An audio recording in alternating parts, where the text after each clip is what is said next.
Excusez-moi, je suis un petit peu fatigué, vous le sentez. Du coup, j'ai pas de slide. Je me suis dit, en fait, j'ai voulu faire mes slides, j'ai vu que j'en avais 3. Je me suis dit, bon, on va faire ça différemment. Le but, c'est, je pense que vous avez sans doute tous le problème. Quand on a une startup, on nous dit, je pense que tout le monde a compris ici qu'il faut faire des itérations, il faut faire des tests en permanence. À qui ici on a déjà répété qu'il fallait faire énormément de tests dans cette startup, qu'il fallait tester, faire des itérations, tester, etc. Est-ce que vous pouvez lever la main? D'accord, bon les autres, je vous en veux pas, vous regarderez d'autres vidéos. Et lesquels d'entre vous savent comment organiser leurs tests? Est-ce que vous pouvez lever la main? Voilà, alors vous pouvez dire moyen. Faut être ça au talent quoi. Voilà.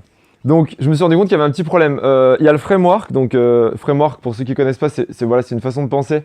Je ne me souviens jamais de la définition en français tellement j'utilise comme ça. Mais en gros, c'est un cadre. Le framework ARR, pour ceux qui connaissent, acquisition, activation, rétention, revenu, referral. Donc en gros, c'est une façon de modéliser la façon dont les utilisateurs se déplacent sur votre site. C'est un framework qui est plutôt adapté au SaaS, donc au Software as a Service. Donc par exemple, merci Alfred, Typeform, ou pour les sites internet. On va pas en parler. Le problème de ce modèle, c'est qu'il n'est pas adapté aux startups ou aux projets qui sont early stage. C'est-à-dire, si vous ne le connaissez pas, vous pourrez aller vous documenter dessus et vous vous rendrez compte que dans beaucoup de cas, pas dans tous, ça ne fonctionne pas très bien. Du coup, avec les startups que j'accompagnais à l'époque où je faisais ça, maintenant je suis mentor de certaines startups, mais à l'époque où je faisais ça et où je me faisais rémunérer pour ça, c'était la grande époque, j'ai monté un framework que j'appelle CTVP, donc Channel Target Value Proposition. Donc c'est très simple. C'est schématique, c'est même peut-être un peu trop schématique. Le but, c'est d'utiliser et je vais vous l'expliquer, ce framework pour arriver à comprendre comment faire vos itérations et par quoi commencer, dans quel ordre on va, par quoi on commence, comment on priorise. Voilà, et c'est très simple. Je vous explique, je l'applique, je le teste sur des étudiants à l'INPG, à Montpellier Business School, à Grenoble École de Management. Donc salut à mes 400 étudiants qui me subissent en permanence. Oui. Oui, je peux prendre le tableau, merci beaucoup. Attention, je pars. Donc je vais vous... Waouh, fiabilité, faisabilité, etc. Bon, j'utiliserai dans quelques instants. Tu veux pas tirer le tableau vers toi? Ah si. Viens là, toi. Est-ce que j'ai un truc pour effacer juste? Non. Non, j'ai un petit mouchoir si tu veux. J'ai un truc dans mon... Donc, voilà, je l'ai testé, il fonctionne plutôt bien. Il est assez clair, je suis assez content, j'ai apporté quelques modifications. Mais il faut savoir que voilà, vous n'êtes pas... ce que je vais vous présenter là, c'est vraiment un outil pour structurer votre pensée. À aucun moment, et c'est pareil d'ailleurs pour... vous connaissez tous les Founders Canvas, les Startup Founders, enfin, encore celui de Michel Saison est vraiment cool, mais il y a plein de Canvas qu'on vous apprend. Le message que je voudrais vous donner maintenant et que je vous redonnerai à la fin, c'est ne jamais confondre la carte avec le territoire. C'est pas parce qu'on vous donne une carte et que vous savez où aller que c'est pareil quand vous êtes sur le terrain et quand vous êtes en montagne. Donc ce modèle-là, il est juste pour vous donner des grandes orientations, des idées. Mais si à un moment vous trouvez que c'est pas pratique, ah ouais mais son truc là c'est mal foutu pour mon cas, etc. Il n'y a aucun souci à dire ok ça marche pas, je le fais un peu différemment. Il y a toujours des cas où ça marche pas très bien parce qu'il y a tel truc qui s'imbrique dans tel truc et ça fonctionne pas. Le but c'était pas que je vous présente un bouquin de 200 pages où je vous explique page par page ce qu'il faut faire, que vous ayez une méthode, la méthode enfin révélée pour faire décoller votre startup. Non, le but c'est que je vous présente juste un modèle sans prétention, que vous puissiez vous en inspirer et la plupart des gens qui s'en inspirent, même si je vous l'ai dit c'est pas parfait, ça arrive à les cadrer et ça arrive à les faire avancer. Et c'est surtout un modèle qui est basé sur l'acquisition client. C'est-à-dire que si vous avez d'autres, qui est basé canal d'acquisition, acquisition client pur. Il y a d'autres modèles qui existent. Là, le but, c'est d'obtenir des clients. Il n'y a aucun autre but à ce modèle. Donc, ouais, du coup, je vais prendre ton... Hop. Merci beaucoup.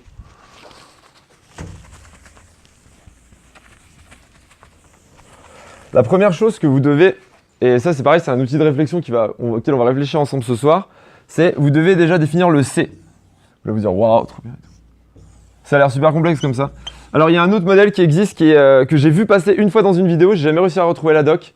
Donc il y a quelqu'un qui a fait un modèle à peu près équivalent. Sauf que j'ai jamais réussi à retrouver... J'ai vu quelqu'un en parler, je me dis ça ressemble vachement. J'ai jamais réussi à me documenter dessus, parce qu'il en parlait rapidement. Donc si jamais vous voyez un truc, dans tous les cas c'était pas très connu. Voilà, si jamais vous trouvez le modèle de cette personne-là et que vous trouvez son bouquin autre, envoyez-le moi. Comme ça je pourrais peut-être le citer, je me rendrai compte qu'il y a un mec qui a inventé ça il y a 3 ans. Et voilà. Je dis pas que j'ai la paternité dessus, etc. Je l'ai copié sur personne, mais c'est pas pour ça qu'il n'y a pas déjà quelqu'un qui l'a fait. Donc, canaux d'acquisition. Premier point, c'est quels sont tous les canaux d'acquisition à votre disposition. Et là, le problème, c'est que souvent, on ne raisonne pas comme ça. On a tendance à raisonner, on se dit, ouais, comment je vais toucher mes clients, etc. On ne raisonne pas et on a tendance à s'auto-limiter. C'est-à-dire, on va prendre les canaux d'acquisition qu'on connaît et qu'on a apportés. Par exemple, est-ce que vous pouvez me citer des canaux d'acquisition? En gros, le but là, c'est qu'on va faire une liste non exhaustive, mais assez générale de tous les canaux d'acquisition qui sont possibles pour une startup et de ceux qui ne le sont pas. Et j'espère qu'il y en a qui vont vous donner des idées. Est-ce que vous pouvez me donner des idées? Ça vous? Distribution de flyers. Flyer, ouais. C'est celui auquel souvent on pense et qui... Flyer, je vais mettre opération un peu street marketing.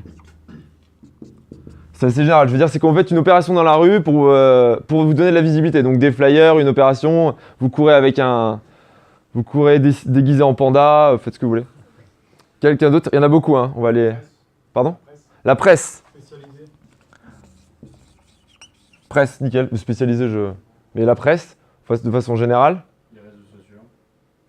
Qui a dit ça?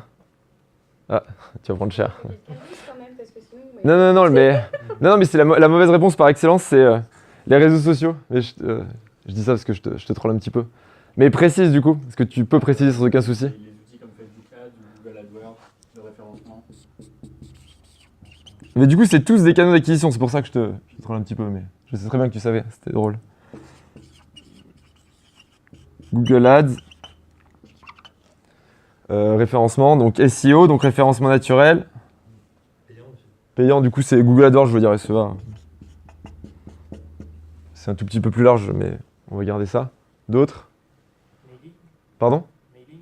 Mailing, ouais. Alors là, pour le mailing, bien entendu, je sens que mon stylo est en train de me lâcher. Le mailing, bien entendu, il y a plein de façons de collecter des emails, etc. Mais on va prendre cette... Une fois de plus, on fait des trucs très généraux, hein. Le but, là, c'est de poser un modèle, hein. Je pense qu'on pourrait faire un meet-up sur chacun de ces canaux d'acquisition. Enfin, même pas qu'un meet-up, quelques-uns, donc... ouais. Le blog.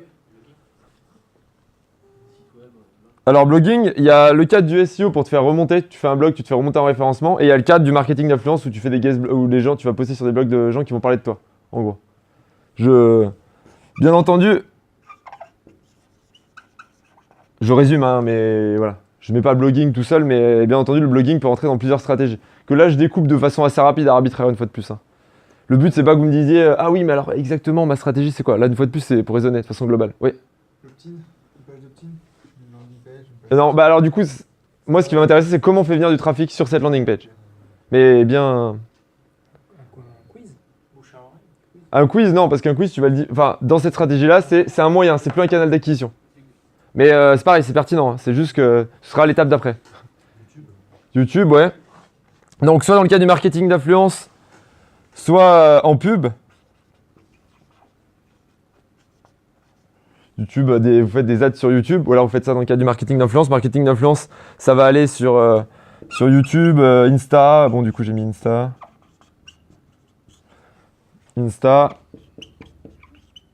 Snapchat Ads. LinkedIn. Pub dans le métro. Non, mais... On va en parler un petit peu. Pub télé, je vous le mets pour que... Voilà, vous avez réfléchi. Pub télé. Téléphone, par pitié. Par pitié, toutes les boîtes qui me disent non, mais le cold call, les calls de téléphone, ça marche plus. Mais quand vous avez une bonne proposition de valeur sur des professionnels, on a quand même le nouveau record qui a été établi ce matin. J'ai une boîte, un rendez-vous sur deux, un call sur deux, ils décrochent une adresse email ou un rendez-vous. Je veux dire, les mecs, ils ont envoyé des emails, ça marchait pas. Ils sont allés voir en présentiel, ça marchait, mais ça mettait du temps. Ils ont pris leur téléphone, ils ont pris 30 appels, ils ont décroché 15 adresses email en B2B, 15 adresses email de mecs intéressés. Par contre, oui, c'est sûr, si vous voulez vendre des stores ou de l'assurance, allez-y pas en cold call. Ça a déjà été... Mais une startup qui appelle une autre startup et qui fait par téléphone, ça en devient original. Tellement personne le fait. Non, mais vous voyez? Quelqu'un vous appelle sur vos numéros de téléphone portable et vous dit ouais et tout, je vous vends un produit. Mais moi, quand je répondais plus à mes emails commerciaux, mais quand on m'appelait, quand je travaillais à Coworking Grenoble, quand on appelait Coworking, moi, que je répondais, c'était une fois toutes les 2 semaines qu'on me proposait un produit intéressant en rapport. Hein, et je répondais aux mecs et on discutait, quoi. Et par email, c'était impossible de me joindre. Juste parce que, bah, bien sûr, il faut bien cibler, etc. Mais on en vient à un point quand même où le téléphone, a été tellement utilisé et n'est tellement plus utilisé que ça peut redevenir un moyen. Parce qu'on a tous des téléphones. Enfin, je pense que ça, vous l'auriez deviné sans moi. Est-ce que j'en vois d'autres? Bon, il y en a d'autres qui vont sans doute venir au fur et à mesure. Voilà, le but, c'est vraiment de vous dire quels sont tous mes moyens d'acquisition et pas commencer à raisonner, ce qu'on disait justement, quiz, landing page, comment je vais faire, quelle image je vais mettre, etc. Juste brut. C'est quoi mes canaux de distribution? Un autre canal qui est bien, c'est les salons. Les salons comme méthode d'acquisition. C'est-à-dire, vous n'allez pas à un salon pour avoir un stand, vous allez à un salon pour récolter du prospect. Vous ne faites pas du Facebook Ads pour faire de la communication et faire de la notoriété, vous faites du Facebook Ads pour faire de l'acquisition client. Vous ne faites pas de la presse pour que vos parents soient fiers de vous. Vous faites de la presse parce que ça vous rapporte des clients sur votre site et que ça vous fait des ventes. Twitter, j'ose même pas le mettre, mais allez. La poste. Du mail, quoi. Enfin, mail version courrier, ouais. Enfin, c'est du mail, en fait. En fait, c'est emailing, normalement. Mailing, c'est du courrier. Comme on me l'a rappelé récemment. Je discutais avec quelqu'un d'une grande boîte et il me disait mailing. Il me disait, ouais, c'est 1 euro le mailing. Je fais, putain, 1 euro? L'envoi d'un email, je dis, mais... Il dit, non, mais mailing. Je fais, ouais, mais 1 euro l'email, c'est... Et là, j'ai compris. Qu'en fait, il mettait pas le E. Qu'en fait, c'était moi qui étais dans l'erreur. Un grand moment de solitude. Donc, voilà Insta, ce que fait Justine, par exemple, si elle le faisait pour une marque, enfin là, pour l'instant, c'est elle la marque, mais bon, elle n'a pas grand-chose à vendre. Si elle le faisait pour une marque et qu'elle vendait des produits, ça pourrait être une méthode d'acquisition. Street marketing, c'est pareil, c'est ce qu'on disait, c'est vous distribuez des flyers et vous voyez, ça vous fait de la vente. Donc, il y a tous ces canaux d'acquisition là. Et moi, ce que je vous dis, c'est voilà, faites la liste. Tous les canaux qui vous semblent possibles et vous mettez aucune limite. Et quand vous en êtes à ce stade-là, il ne faut pas commencer à dire ouais, mais le SEO, c'est compliqué. Le non, mais ça marchera jamais, vous le bannissez de votre vocabulaire. On ne sait jamais ce qui va marcher. Quand vous êtes dans une startup, si vous vendez un produit qui se vend depuis 10 ans, depuis 15 ans, depuis 20 ans, ok, vous pouvez ne pas savoir, vous pouvez savoir ce qui va marcher parce que ça fait 20 ans que les autres le font. Et l'important, ce ne sera pas le canal d'acquisition, mais ce sera peut-être la façon d'adapter le message, etc. Ce qu'on verra plus tard, mais là, je pense qu'on vous a déjà assez ramaudé. Mais là, le but, c'est que vous êtes dans une... si vous êtes une startup par essence, ou vous êtes un business, ou... Après, pour les autres, ça marche aussi, ceux qui ne connaissent pas. Parce que quand vous ne savez pas, ça vous sert aussi. Mais si vous êtes un business innovant, par définition, vous ne savez pas quel canal va marcher parce que vous n'avez jamais... En fait, personne n'a jamais expérimenté. Vous êtes le premier à faire ça.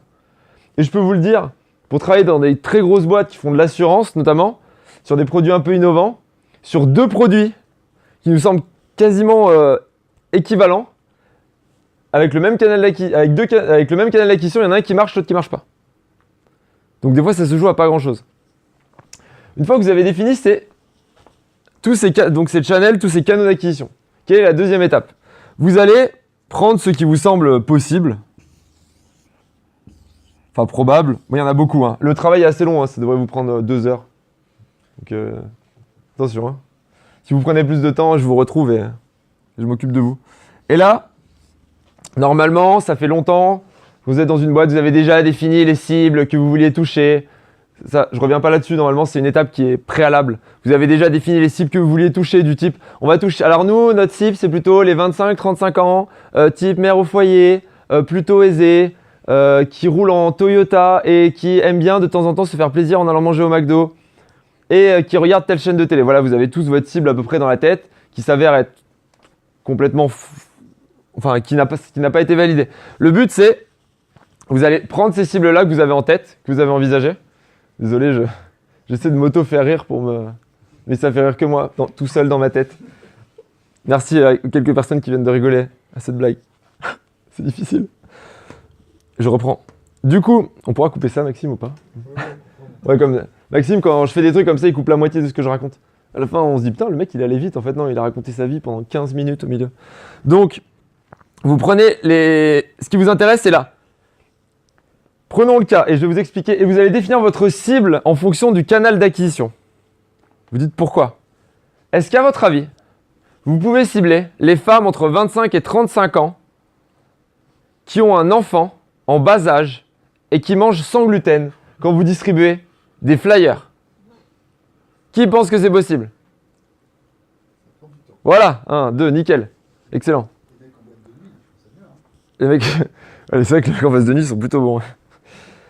Comment est-ce que vous faites quand vous avez un Google AdWords quand vous allez enchérir sur des mots-clés Google pour ne viser que les femmes entre 25 et 35 ans qui ne mangent pas de gluten? Vous allez pouvoir les trouver par les mots-clés qu'ils recherchent. En street marketing, vous allez pouvoir les repérer par les endroits où ils sont. En email, vous allez pouvoir les repérer par rapport à l'endroit où vous avez récupéré l'email. Mais en email, vous aurez peut-être jamais leur âge. Sur Twitter, en SEO, vous pourrez voir les blogs qui consultent, mais vous ne connaîtrez pas l'âge exact de la personne. Bref, vous vous rendez compte, on va prendre le cas extrême, en pub télé, vous pouvez vous dire, elles ont tendance à regarder ces pubs-là, mais vous ne pouvez pas savoir. Je reviendrai sur le cas des pubs télé, là j'ai un peu trollé, sur les pubs dans le métro et la télé. Vous avez compris? Ceux qui n'ont pas compris, trollé, désolé. Du coup, vous les définissez, vous allez dire, ok, avec mes flyers, on va prendre le cas de...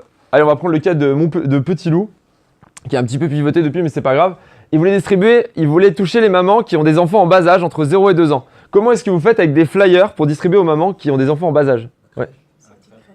À la crèche. Alors il y a ça, elles ont distribué dans des parcs, à Paris, le mercredi après-midi. Il n'y a que des mamans. Vous visez les poussettes. C'est du 100% gagnant. Sur Google AdWords, elles ont tapé les personnes qui tapaient vêtements occasion. Parce qu'en fait, en gros, je sais pas si c'est encore le cas, elles ont pivoté, il me semble, j'en ai pas reparlé avec elles très récemment, mais elles louaient, et je sais pas si elles le font toujours, des vêtements d'occasion en fait. En gros, c'est des box, en gros, on vous envoie des box pour vos bébés, ils les mettent et quand ça leur va plus, vous renvoyez la box et on vous renvoie d'autres vêtements qui sont différents. Et vous allez dire, ouais, génial, donc du coup, ils tapaient les personnes qui tapaient vêtements d'occasion pour leur dire, vous n'êtes pas obligé d'avoir des vêtements d'occasion. Vous pouvez avoir une box tous les mois qui vient chez vous n'êtes pas obligé de chercher. Elles visaient les mamans qui sont dans les parcs. Et dans la presse, vous allez viser les journaux qui sont lus par les mamans. Le Point. Clairement. Désolé. Ou Courrier International. Je me suis dit, je vais prendre un exemple complètement délirant. Et en fait, Le Point, c'est pas si drôle. Mais bon, j'avais pas d'autres idées. Femme actuelle, voilà. Nickel, merci. Et donc là, vous voyez l'intérêt de définir vos cibles par rapport à votre canal d'acquisition. C'est beaucoup plus précis. Et là, d'un coup, bizarrement, vous allez avoir beaucoup moins de problèmes. Parce que vous direz, ok, les mamans, je les touche dans des parcs, etc.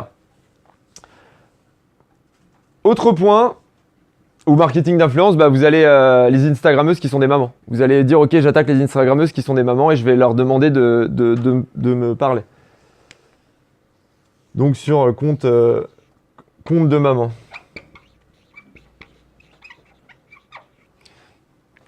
Donc là, vous avez commencé à faire votre arbre, vous voyez la magie opérer. Un point, le seul endroit où vous ne serez pas embêté pour tout ça, c'est Facebook Ads. Comme Facebook Ads, vous pouvez cibler une personne par rapport à là où elle est passée dans un rayon d'1 kilomètre. Je crois que tu en as parlé, non? Dans un rayon d'1 kilomètre, vous pouvez cibler quelqu'un qui va partir en voyage, quelqu'un qui a un enfant entre 0 et 2 ans, quelqu'un par rapport à son salaire, quelqu'un savoir s'il a changé son slip dans les 3 derniers jours, savoir si quelqu'un est blanc, noir ou mexicain, mais seulement aux États-Unis. Ce qui d'ailleurs pose pas mal de problèmes. Enfin, je trouve ça, mais ça, c'est un autre débat. Les gens, enfin voilà, vous pouvez tout viser sur Facebook. Donc Facebook, vous pouvez faire un persona type et Facebook va même vous proposer, enfin voilà, une cible type et Facebook va même vous proposer d'autres critères.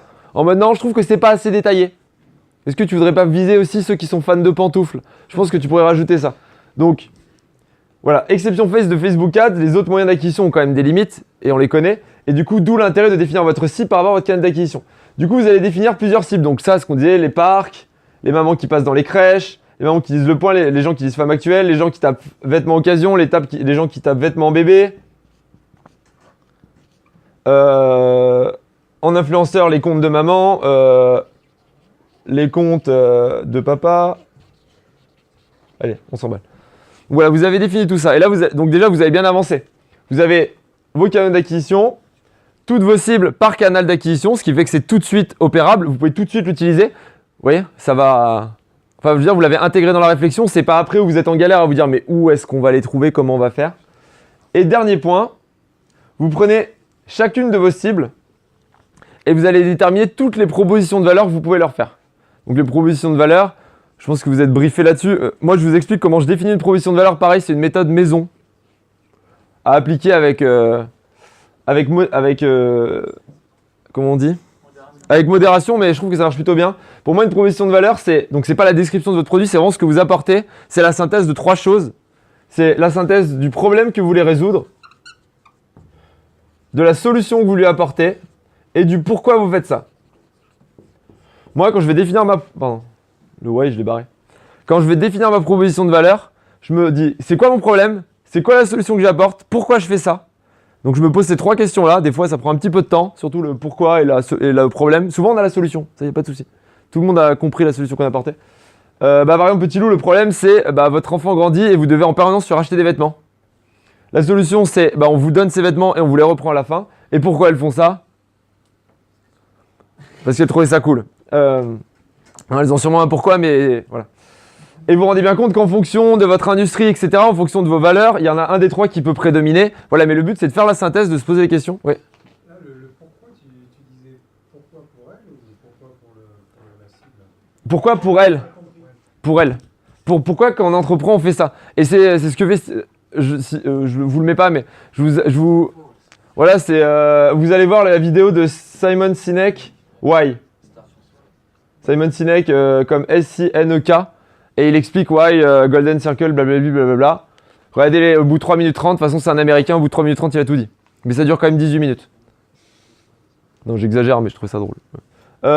Donc voilà pour le pourquoi vous faites ça. C'est quoi vos motivations profondes et ça peut faire adhérer la cible. Et parfois sur certains produits, la seule façon de la faire adhérer c'est de lui dire pourquoi vous faites ça. Je vais essayer d'accélérer. Je crois que ça fait, je sais pas depuis combien de temps je parle. 21 minutes, wow. Un talk de 20 minutes par Grégoire Grombato, 1h10. Et donc vous déterminez la proposition de valeur pour chaque type de cible. Donc par exemple pour les les dames dans le parc, qu'est-ce que ça va être les propositions de valeur? Pour Petit Loup, ça va être moins cher. Ça dépend dans quel parc vous êtes à Paris, ça va pas très bien marcher. Ça va être moins cher, ça va être plus écolo. Enfin bref, ça va être plus mode et flexible. Parce que du coup vous pouvez plus vous faire plaisir.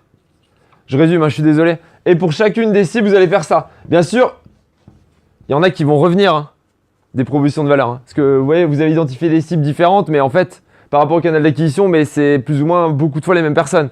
Donc vous allez peut-être avoir plusieurs... voilà, vous allez avoir mode qui va revenir ici, pour le magazine Valeurs Actuelles, en proposition de valeur. Pour le compte de maman, ça va vraiment être plus écolo, parce que ça va être sur un compte Instagrammeur de maman, du coup vous allez reprendre la proposition de valeur. Bref. Du coup, ça vous fait un arbre, comme ça. Vous voyez, qui s'écarte. Et une fois que vous avez fait votre bel arbre, honnêtement, ça doit vous prendre... Je pense que c'est vraiment un truc qui doit vous prendre 2-3 heures. Forcez-vous à aller vite. Une fois que vous avez fait ça, vous allez essayer de faire ce que j'appelle donc des CTVP. Vous allez définir... Vous vous rendez compte, du coup, vous avez Du coup, vous avez plein de triptyques. Vous voyez, vous avez celui-là avec celui-là avec le deuxième, celui-là avec le troisième. Et ça vous fait plein de trucs. Ça va vous faire un flyer parc moins cher, flyer parc écolo, flyer parc mode et flexible, flyer crèche écolo, flyer crèche mode et flexible. Du coup, ça vous fait une longue liste de trios où vous avez un canal d'acquisition, une cible et une proposition de valeur. Là, vous avez une longue liste. Vous en avez peut-être 30, vous en avez peut-être 40, vous en avez peut-être 100. Et là, qu'est-ce que vous allez faire? Vous essuyez déjà, vous commencez par essuyer le tableau, ce qui peut prendre un certain temps. Ça, c'est la galère de ouf. Là.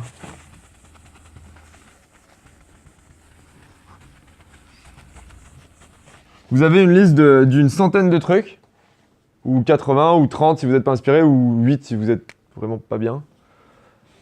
En haut, vous mettez ceux qui ont le plus de probabilité de réussir pour vous, et qui sont les plus faciles à tester. Par exemple, tester la pub télé, peut-être on gardera ça pour la fin, quand vous serez vraiment désespéré. Ou, non mais vous voyez, où il y en a, vous allez dire c'est plus facile, parce que c'est moins cher. Enfin, plus facile, là, il y a aussi le côté est-ce que vous maîtrisez et est-ce que c'est cher ou pas. Parce que si vous devez vous former pendant des jours et des jours à Google AdWords pour faire le test, peut-être que c'est pas le plus facile. Le plus probable, et en bas, vous mettez le moins probable et le plus difficile. Donc, par exemple, s'il y a un truc, vous dites non, mais ça marchera jamais, vous le mettez en bas. Et là, ça va vous faire une liste. Du coup, vous les classez par préférence. On va dire de 1 à 80. Et donc, vous avez des CTVP, donc un Canal Target Value Proposition. Vous avez celui qui vous semble le plus prometteur en haut et le plus facile, puis celui qui est un peu moins, jusqu'au truc carrément improbable ou impossible. Et là, vous savez ce que vous devez faire. Vous partez du haut et vous les testez les uns après les autres. Le plus vite possible. Ça paraît assez simple? Le but, ça va être de se dire, moi, ce que je recommande, sauf sur les canaux qui sont très difficiles, c'est de passer à chaque fois 2 jours sur chaque alignement. Et si au bout de 2 jours, vous voyez que ça marche pas, si vous avez testé 3 propositions de valeur, si vous avez revu votre paramétrage, etc., bah vous dites, ok, celui-là, il marche pas. Et vous passez au suivant. Et vous barrez jusqu'à ce que ça marche. Et si vous en avez un et si vous avez des idées en cours, vous les rajoutez dans votre tableau, bien entendu. Mais voilà, le but, ça va être de vous faire un grand tableau d'expérimentation, facile, qui est tout de suite mis en exécution. Vous en testez un tous les 2 jours. Vous essayez de vous dire, ok, je me mets un rythme. Bon, vous pouvez être un gros bourrin. Il y en a qui sont plus durs à tester que d'autres. Hein. Par exemple, les salons, bah, vous n'avez pas un salon la semaine d'après. Donc le salon, il sera dans 3 semaines. Et vous dites, ok, je me laisse à chaque fois un certain nombre de jours pour le test. Vous coupez. Il faut couper. C'est-à-dire, vous dites, j'ai 2 salons pour réussir. Vous le fixez avant. Facebook, j'ai 3 jours et 100 € de budget pour y arriver. Le SEO, j'ai 6 mois parce que c'est long. Je le fais un petit peu, mais dans 6 mois, je vois si j'ai des résultats ou si j'en ai pas. Les flyers, je me donne 2 sessions de flyers, 2 sessions, etc. Et vous y allez, quoi. Et comment est-ce que vous faites pour traquer la réussite? Vous faites bien attention dans vos analytics, si c'est des analytics. Mais le but, c'est, vous devez arriver à savoir si l'expérience est concluante. Du coup, comment est-ce que vous faites? Bah, si vous distribuez des flyers, vous mettez un code promo, par exemple. Si vous faites une pub différente qui arrive sur une landing page différente. Bon, après, voilà, c'est des trucs un peu détaillés, mais essayez toujours de vous dire comment, ou alors vous limitez dans le temps. Forcément, si ça dure 2 jours et que vous avez rien, vous n'allez pas avoir des trucs une semaine après. Vous vous débrouillez pour toujours savoir quelle est l'expérience qui a marché. Et voilà, vous les faites les unes après les autres. Et vous enchaînez. Voilà, moi, je trouve que c'est plutôt un bon moyen d'organisation. C'est très pragmatique. Hein. C'est pragmatico-pragmatique. Mais ça a le mérite de structurer la pensée et de ne pas être perdu. Et je voulais rajouter quelque chose là-dessus. Voilà, et le but, et je terminerai là-dessus, le vrai but, c'est à aucun moment, vous ne devez, avec votre associé, vos prestataires, tout ce que vous voulez, être dans un débat d'idées, de conviction. C'est-à-dire, le but, c'est pas de dire, moi, je pense que Facebook, ça marchera, et l'autre qui dit, moi, je pense que Google AdWords, ça marchera, et passer 2 semaines à débattre, à appeler les gens, demander leur avis, etc. Vous mettez un test, celui que vous avez pensé, vous le mettez là, celui que l'autre a pensé, parce que vous êtes quand même un peu plus intelligent, vous le mettez juste en dessous. Celui qu'encore le troisième a pensé, vous le mettez là et vous testez les 3 d'affilée. Et c'est les métriques qui vous diront qui a raison, qui a tort. Je peux vous dire que pour l'instant, après, j'ai pas une expérience, on a expérimenté ça avec une 20aine de boîtes. Souvent, les 3 premiers marchent pas. On sait pas pourquoi. Les trucs trop évidents, ça marche pas. Bah, de toute façon, vous connaissez un mec qui a voulu lancer sa boîte et le premier truc qu'il a fait, ça a marché du tonnerre. Ça arrive, hein. Bon. Moi, c'est peut-être parce que quand ils sont venus me voir, ils avaient déjà testé des choses, que ça marchait pas de base. Souvent, c'est vers le milieu. Moi, j'ai remarqué, c'est statistique, hein, peut-être que vous allez me détromper, c'est vers le premier tiers du tableau. C'est quand on commence à arriver sur des trucs un peu moins évidents, qui viennent un peu moins à l'esprit, que du coup, d'autres gens n'ont pas eu cette idée-là, ou n'ont pas pensé à ce canal-là, qu'on commence à trouver des trucs intéressants. Et si vous avez besoin de vous faire aider pour quelque chose, c'est pour savoir si un test est réussi ou non. Et là, ça vaut le coup, si vous avez un pote qui est pro Facebook Ads, un pro qui est pro Google AdWords, etc., de l'appeler et de lui dire « Voilà, j'ai telle donnée, est-ce que c'est bien ?» Et c'est là où peuvent vous servir vos mentors, vos amis experts, un freelance que vous allez croiser à une soirée, c'est « Est-ce que c'est bien ?» Je vous prends un ordre d'idée. On a envoyé un email avec un objet que j'ai fait et la boîte avec qui je bosse, c'est une cible qui est très particulière et très facile à toucher, hein, je précise. Et la boîte, ils m'ont dit « Ouais, on a un bon taux d'ouverture sur l'objet que tu as mis et tout, c'est plutôt pas mal. » Et nous, on a vraiment un mauvais taux. Devinez ce que c'était un bon taux d'ouverture pour eux. Parce qu'ils n'ont aucune expérience du marché. Et c'est pour ça que je vous dis que c'est important de parler à d'autres gens. Pour savoir si vos métriques sont bonnes ou pas.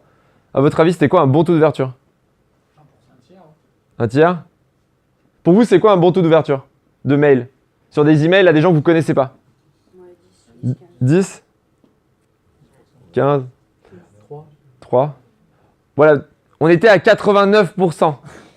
Les mecs me disent, c'est plutôt pas mal. 89%, j'ai jamais vu ça de ma vie.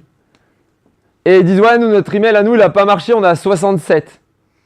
Et ils étaient en train de me dire, du coup, il faut couper l'expérimentation.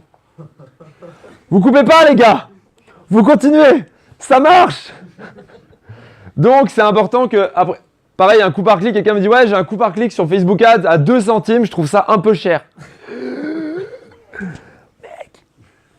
Fais du Facebook Ads, tu seras riche.